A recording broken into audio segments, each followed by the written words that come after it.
What's up, everyone, and welcome to the Pilots Club, a podcast all about the first episodes of television shows and the many reasons why they may or may not be worth a watch. Every month, we pick a different pilot episode to watch and then discuss it here on our show. We release these episodes first and foremost to our Patreon supporters at patreon.com/the Whatnauts on our $3 tier and above. And then 2 years later, we release these episodes to a wider audience on a public feed. So if you want to catch up on 2 years worth of episodes, patreon.com/the Whatnauts is the place to do that. When we first made the Pilots Club, it was a little rough around the edges, so we wanted to polish it up a bit and repackage it, so to speak, with this new intro. And eventually you will stop hearing me doing this pre-recorded intro, and I will just start saying it as we record each episode. But until then and beyond, please enjoy the show and what it grows into. Welcome back to the Whatnauts Pilots Club, our Patreon exclusive podcast for the $3 tier and above. If you are watching this right now, thank you. That means you are one of our Patreon supporters, which means a lot. We appreciate it a ton. We have a blast making this show. I really like this one. Yeah, it's good. Melissa, this month on the Pilots Club, you brought Bob Patterson. Explain to me what Bob Patterson is, who he is. This is a name I remembered since I first heard it in fall 2001. What a memorable name, Bob Patterson. I think that's why it stuck in my head. All right, so the show premiered on ABC on October 2nd, 2001. At that time, I probably would have been watching Whose Line Is It Anyway? And the Drew Carey Show, maybe some other sitcoms on ABC. So I remember the commercial, and I recognized Jason Alexander from Seinfeld, among his other storied roles. And it's like I knew the face, the name as generic as it was. Like the commercials were just a plain white background, and he would walk out like, "It's me, Bob Patterson." You know, Bob Patterson from the new show, Bob Patterson. Like they really drilled it at you. So this is just stuck with me. And I thought it might be fun to do for the Pilots Club as a follow-up to on the review show when we talked about Michael Clayton. Like, let's find another show that's just a generic man's name. And I was shocked to find out, I knew the show wasn't successful, but it premiered on October 2nd, 2001, was canceled the next month, and the final episode aired on October 31st of that same year. I've remembered this for 22 years when the show lasted 1 month. Yeah, that's wild for me. That's what I find so fascinating about this. It's not a failed pilot that never made it to series. Yeah. It's not something that lasted a whole season and then they were just like, well, it's just, not meeting the numbers that we want. No, they aired it. They ordered a series. Yes. And then they canceled it after weeks, a month. Yes. And that's just wild. Yes. But here's the thing. They filmed like all 10 episodes, or at least like 10 of what the original run was going to be. And then since only airing the first like 4 or 5, the other ones have just kind of like, there's still some that like never made it to air that are out there that you can go watch, but there's some that just kind of disappeared. Like no one knows what happened. Yes, I am a big lost media nerd. I watch a lot of lost media videos on YouTube. I haven't heard anybody bring up Bob Patterson.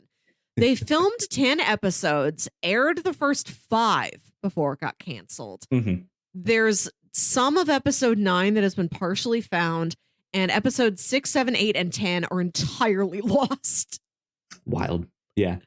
Yeah, I think this is so fascinating, and this is something that is really, really cool to me about this show. It's not just us discussing like the idea of a pilot episode and what makes a good one or stuff like that, but then to just find these like oddities that are out there.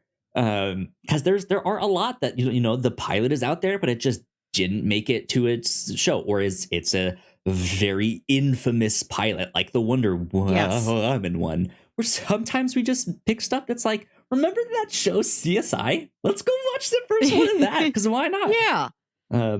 But yeah, we watched this. This is available on YouTube. It's a very low quality version that's out there. But it's interesting. So I'm currently in the middle of rewatching Seinfeld, and my partner is watching it for the first time. That is a show that I grew up on, so I am very familiar with the character of George Costanza. You mentioned all of Jason Alexander's storied roles. I actually don't know anything he's been in besides Seinfeld. Rodgers and Hammerstein's Cinderella, the one that was like an ABC like Magical World of Disney movie starring Brandy and Whitney Houston, Whoopi Goldberg, okay, that one, yeah, Victor Garber. Yeah. I know that. I had no idea he was in that stuff. He plays like the footman or the butler or a squire. I don't know. He's like the guy who has to do all the stuff for the royal family. But the idea of this show, the concept of this show, that he is the world's third most successful self-help guru, feels like a Seinfeld bit. Seinfeld is so much about this idea of sunk cost fallacy. This idea, you've gotten yourself into something, and you know what? By all means, I'm just seeing it to the end. No, like, consequences be damned. And this feels like something like a character George would have made up, or even something Jerry would have made up for George, as he's like trying to hit on some woman or trying to get a date, or something like that. It feels like that, and then he just has to keep the lie up, because they do that all the time on Seinfeld. It's wild. And this whole show, it just feels like that bit just taken, and like, what if we just fleshed out the whole world of that? And yeah, he is this successful self-help guru, but he's also just kind of this bumbling idiot that doesn't really his life is not put together. And I think that is kind of what they were going for, right? Yeah. Like he's able to help other people, but often can't see his own problems and his own issues. And I think that's when we take a serious look at the life and the legacy of Bob Patterson, that's the show, right? But that is also not the show that we get. Kyle, we have spoken the name Bob Patterson more times aloud in this episode alone than I think people have in the last seveul years. Probably. We may be the only people alive memorializing Bob Patterson. Probably. It's a pretty standard workplace sitcom. A number of the jokes didn't age very well, which is also an interesting thing about Seinfeld too, is that I grew up on that show. I've seen a lot of it. Rewatching it, there's some that I've never seen this one, and then we watch it and we're like, I see why I never saw this one. This is not in the rotation of reruns, because it's sexist, or it's a little bit racist, or something like that. And this has just so much low hanging fruit for jokes immediately. So starts off immediately.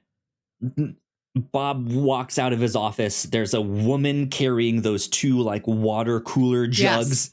And immediately my mind says they are going to make a joke about her jugs. Yes.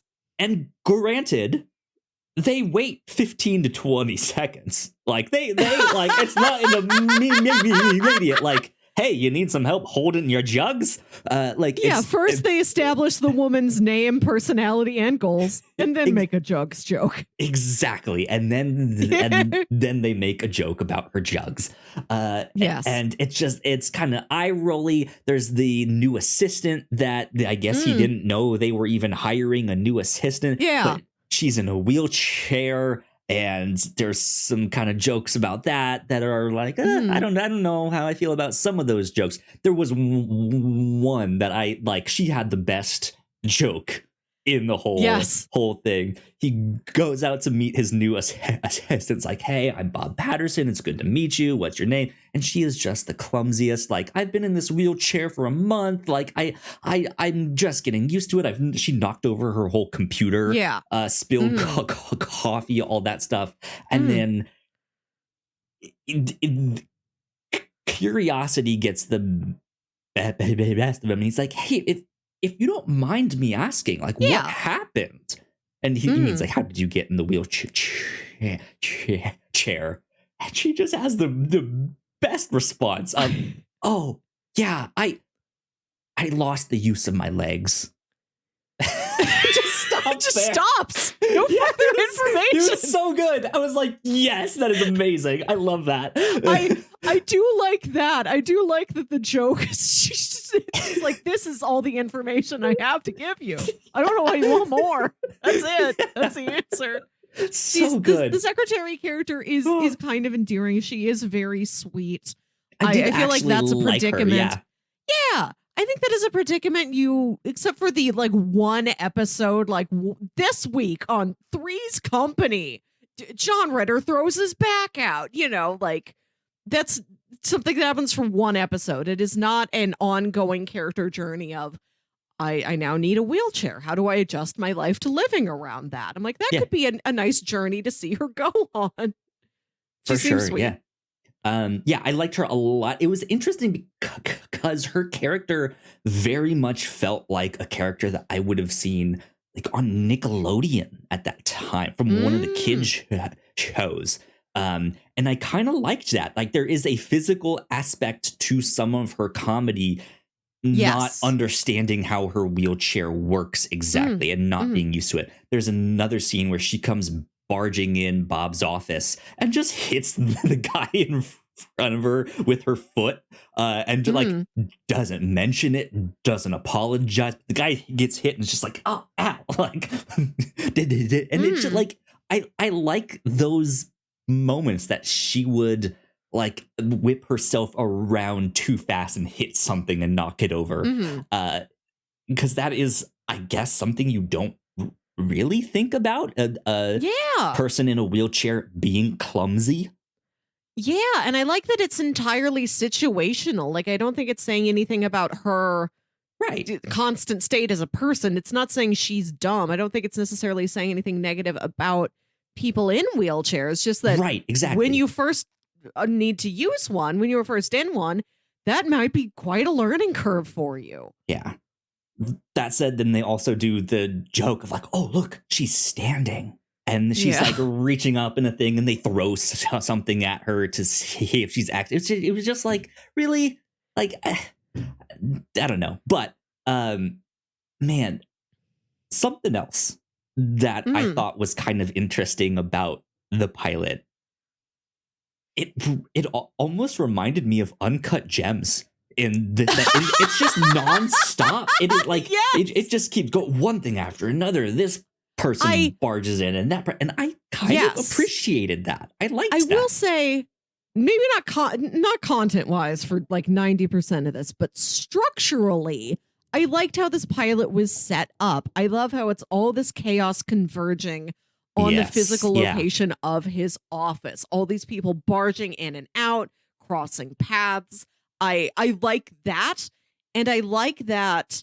I think the most interesting thing in this pilot for me is he's got this wife who ran off like months ago.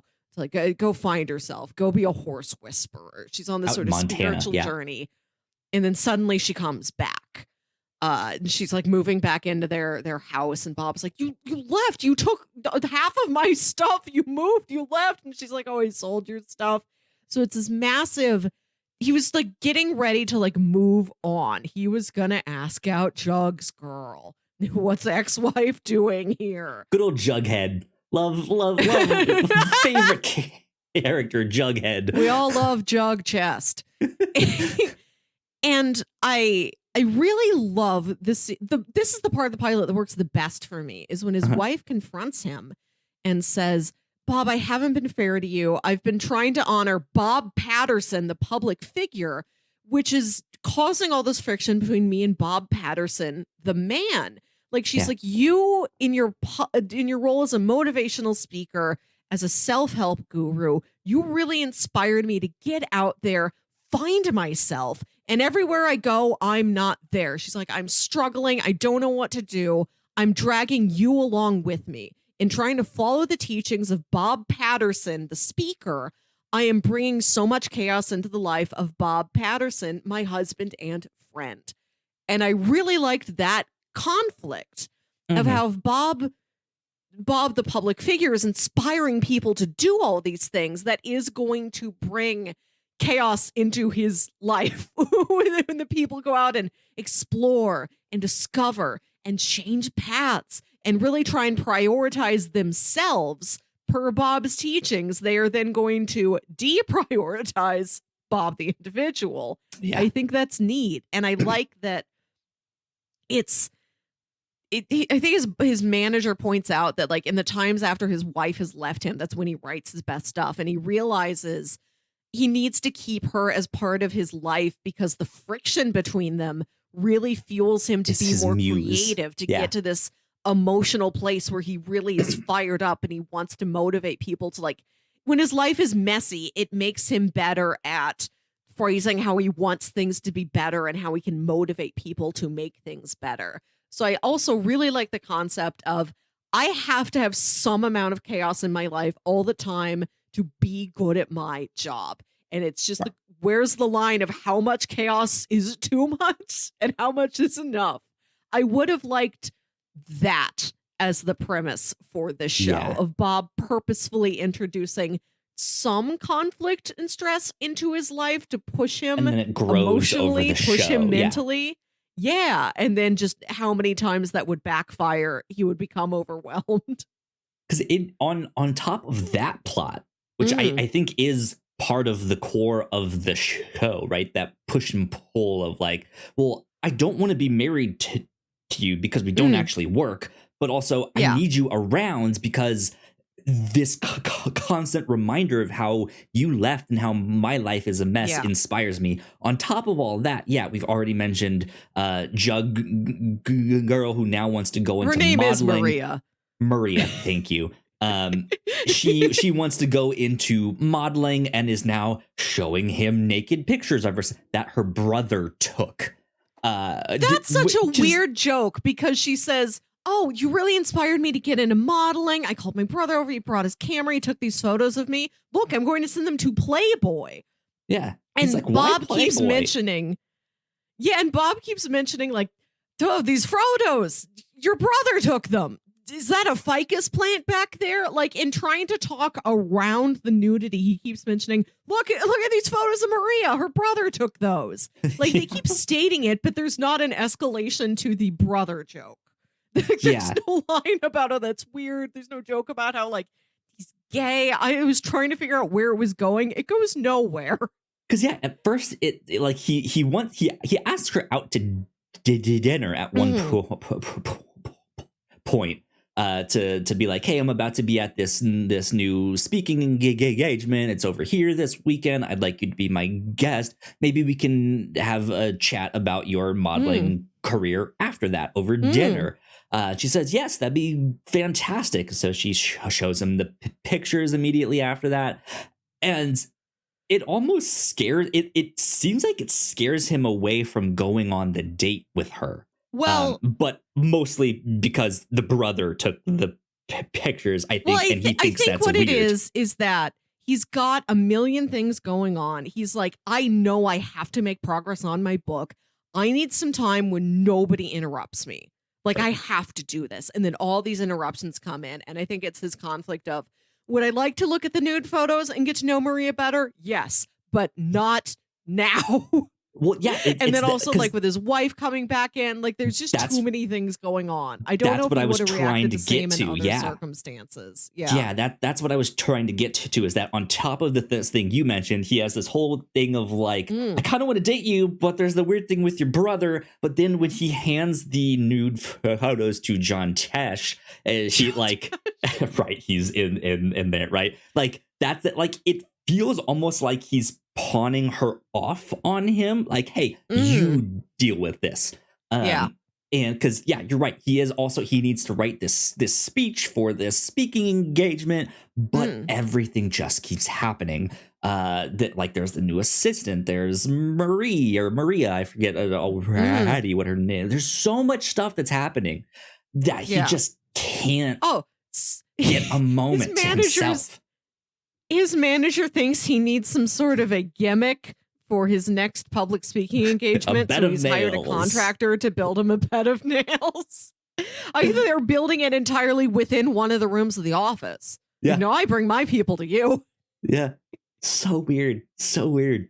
But yeah, it's so much stuff that it does feel cluttered, but I think it also gets across it at least signals to me a proof of concept in the sense that, hey, down the road, this is what his life will be like. It will be constant chaos. They might slow it down a little bit in episode two. Who knows? I haven't watched it any more than All I know is this. that episode 2 is called Honest Bob. We don't Yep. have a plot description here. Although, so on the Lost Media wiki page, it says this is a show about the number 3 self-help guru. At the office, he works with his partner Landau, their intern Vic, Claudia, paraplegic secretary, and at home, Bob deals with his ex-wife Janet and his overweight son Jeffrey. Yep. He who is not present and not mentioned here in this pilot. But they must have added him later. Like they made the pilot and then said, you know what we need? A son. You know, no, I can do you one better. Overweight son. Bring in overweight son for episode 2. Speaking of all the nude stuff that happened in this pilot, Naked Bob is the title of episode 3, where he gets invited to be on a nude celebrity coffee table book. So it's just a bunch of nude celebrities. like Madonna's sex book, but right? Jason Alexander. But it's all these different celebrities, and he's against it at first. And then I think it's like the character of Marie and someone else that eventually convince him to do it. To be like, hey, you have like some body image issues. Maybe just getting out there and doing this will help you like come to terms and accept it and be more loving. You'll be in with all these other celebrity, right? Like they obviously wanted you for this book, right? So yeah, there's some interesting stuff here. There's one episode 8, Clown Bob. This wheelchair This Bob. is one of the ones that is lost. Yeah. We cannot see Family Bob, Paranoid Bob, Clown Bob, or Wheelchair Bob. Man, unfortunate. Who knows if we ever will? Unfortunate. Yeah, lost to all of time. I just have to imagine Jason Alexander in clown makeup on my own time. Right. Nobody will show it to me. Last thing I want to mention, this is also on their Wikipedia page, says use of character outside of show. It says after the show's cancellation, Alexander used the concepts behind Patterson to create a similar fictional character named Donnie Clay, America's number 4 self-help guru. And Alexander has toured the United States in character as Clay. I'd see that. I find Jason Alexander very charming. He's a really comforting presence. Right? Yeah, it's just an odd show. It's kind of wild. Yeah. Interesting. Yeah, I don't really have much more to say. I did want to say, let me look this up real quick. I heard Jason Alexander guest star on a podcast recently. I'm blanking on which one I heard it, but him and show co-creator Peter Tilden, they are still friends. They've been friends for years. That's They have cool. a podcast called Really? No. Really? That's just about wild facts. Like, I listened to an episode about people who teach their dogs to talk with like pads that have Right. different buttons with different words so the dog Yeah. can like string a sentence together. And I listened to the episode about competitive eating. Good stuff. Good It's stuff. every like interstitial sound on the podcasts, it has too many ad breaks. And every sound is too loud. It's way louder than them actually talking.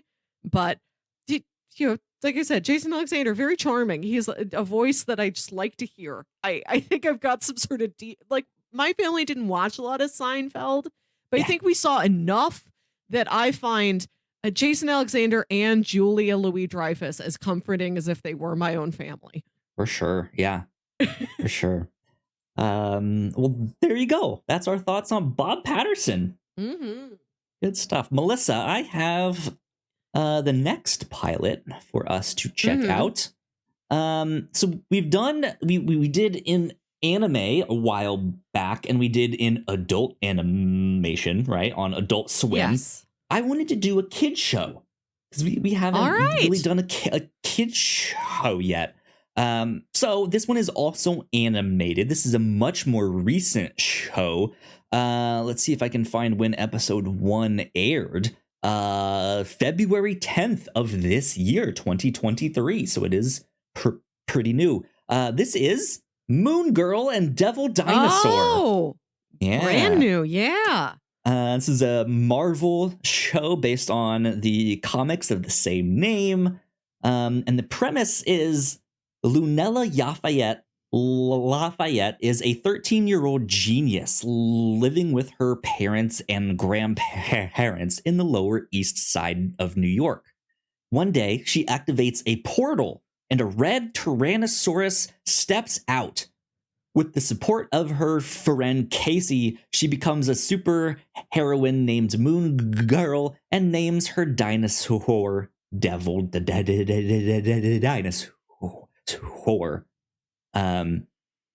Yeah, the artwork on this looks fantastic. The pilot episode is actually a full hour, or at least like 40 minutes. But the rest of the show is your typical like 20-minute cartoons, stuff like that. But they did like a big here's our pilot. We're starting out strong. So I'm looking forward to that one because I've heard lots of good things about this. So that's what we will do. This is on Disney Plus. This is where you guys can check it out. I think as of right now, the first season is not done yet. It is still ongoing. Episode 15, which looks like to be the end of the season, I believe, is premiering at the end of April. Okay. So some good old info on Moon Girl and Devil Dinosaur. But yeah, I think that one will be a lot of fun. There you go. That's what we will do next month. That wraps us up for this one. Hope you all enjoyed this. Hope you guys liked Bob Patterson. If you guys need some help, you now know where to go. Bob Patterson. There you go. But yeah, I guess that's kind of it. Melissa, do you have any other last minute remarks you want to add on here? You all good? I think I'm good. We're good. Let's end it there. Thank you all for watching this. It means a ton. We will see you all next time. Bye. Bye.